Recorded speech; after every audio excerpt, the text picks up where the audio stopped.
Baccalauréat de l'enseignement secondaire année 2020. Session normale 2020.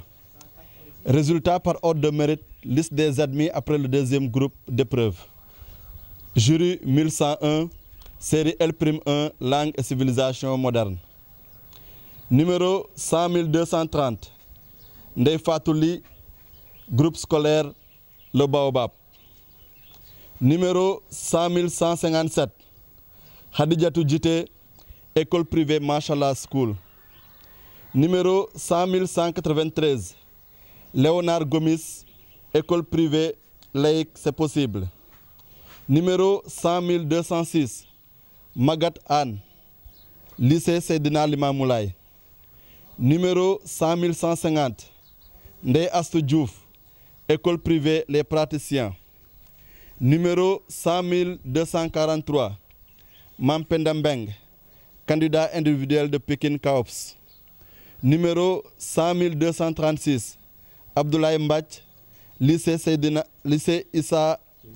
Issa Rouhou Laye. Numéro 100 226, Cheikh Tidiane Lo, groupe scolaire Gaston Berger. Numéro 100 197, Aliou Badara Gueye, école privée Karl Jasper. Numéro 100 168, Fatou Fall, école privée Le Capitole. Numéro 100 248, Abdoulaye Mboup, lycée Seydina Limamou Laye. Numéro 100 219, Aïcha Khoulé, lycée Seydina Issa Rouhou Laye. Numéro 100 237, Awa Mbaye, lycée de Pikine Est. Numéro 100 229, Ndeye Djouma Loum, école privée laïque Mouhammad Khadafi. Numéro 100 199, Fatou Gueye, lycée de Pikine Est. Numéro 100 153, Rocky Diouf, école privée laïque c'est possible. Numéro 100 222, Adama Koita, Academia Limamou Laye. Numéro 100 187, Sanya Gassama, groupe scolaire Gaston Berger. Numéro 100 247, Fatou Mbodj, candidat individuel de Kaops Pikine. Numéro 100 171, Malik Fall, école privée Eureka Limamou Laye. Numéro 100 227, Fallou Lo, candidat individuel de Pikine Kaops.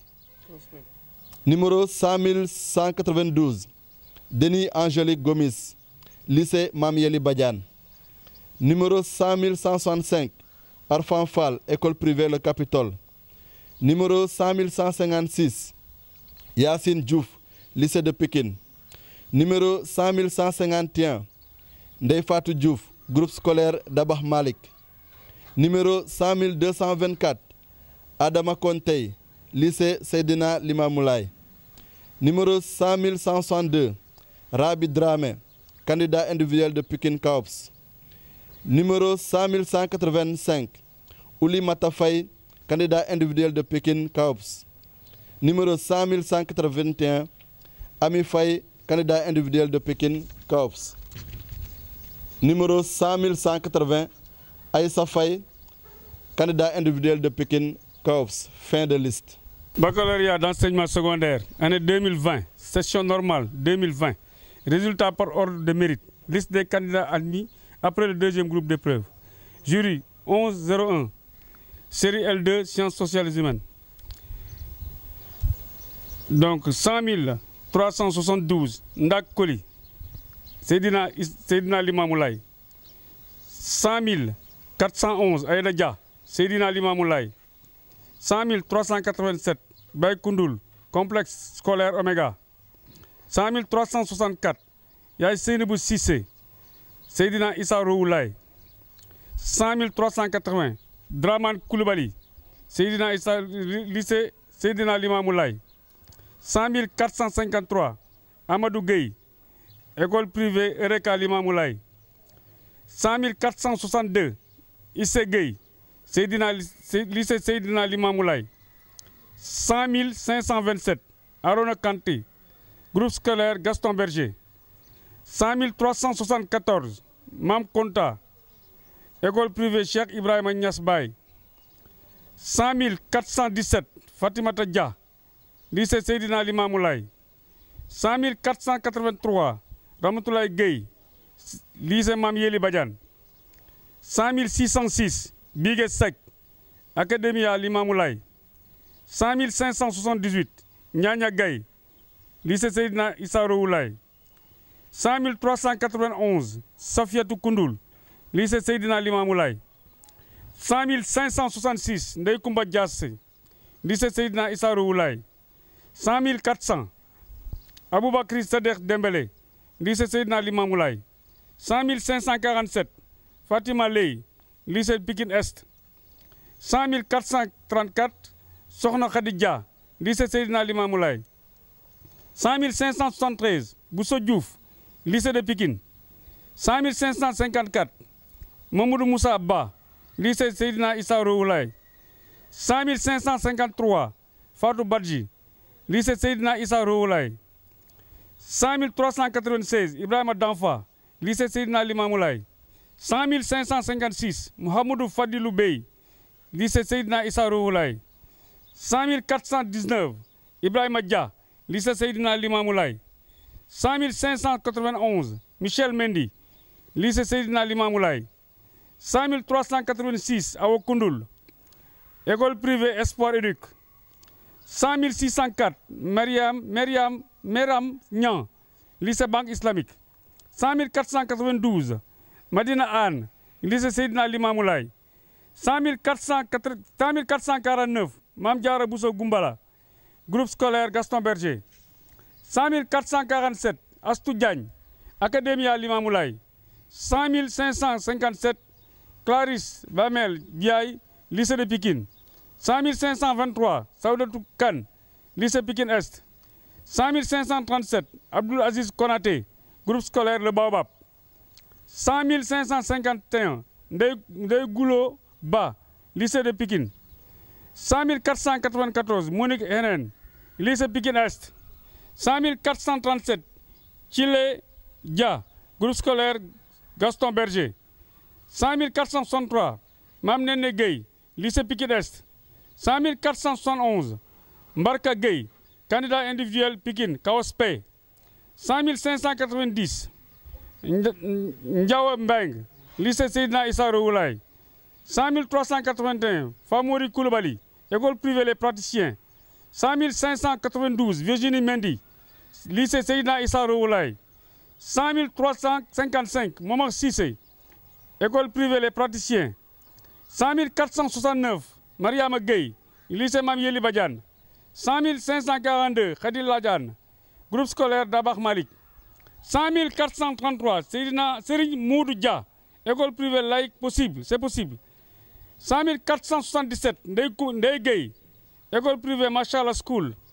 100 534 Sokhna Awa Khouma, lycée Seydina Issa Rouhou Laye. 100 412 Aïssata Dia, école privée Espoir Éduc.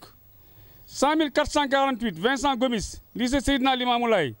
100 409 Abdou Dia, lycée Seydina Limamou Laye. 100 446 Aïssata Diagne, école privée L'Avenir. 100 595 Khar Ndiaye, lycée Seydina Limamou Laye. 100 399 Marcel Kakarempa da Silva, groupe scolaire Le Baobab. 100 479 Ndeye Astou Gueye, lycée Seydina Issa Rouhou Laye. 100 550 Lissong Ba, lycée de Pikine. 100 528 Alassane Kébé, groupe scolaire Dabakh Malik. 100 555 Oumou Baldé, Académia Limamou Laye. 100 439 Ndeye Sokhna Diabaye, groupe scolaire Dabakh Malik. 100 586 Abdoulaye Fili Konaté, lycée de Pikine. 100 584 Ndeye Mariam Gueye, lycée Seydina Issa Rouhou Laye. 100 575 Ndeye Fatou Fall, candidat individuel Pikine Kaospé. 100 472 Ben Gueye, Académia Limamou Laye. 100 526 Binta Kanouté, Académia Limamou Laye. 100 608 Seynabou Seck, lycée de Pikine. 100 621 Ibrahima Touré Traoré, lycée de Pikine. 100 465 Mame Diagne Gueye, candidat individuel Kaospé.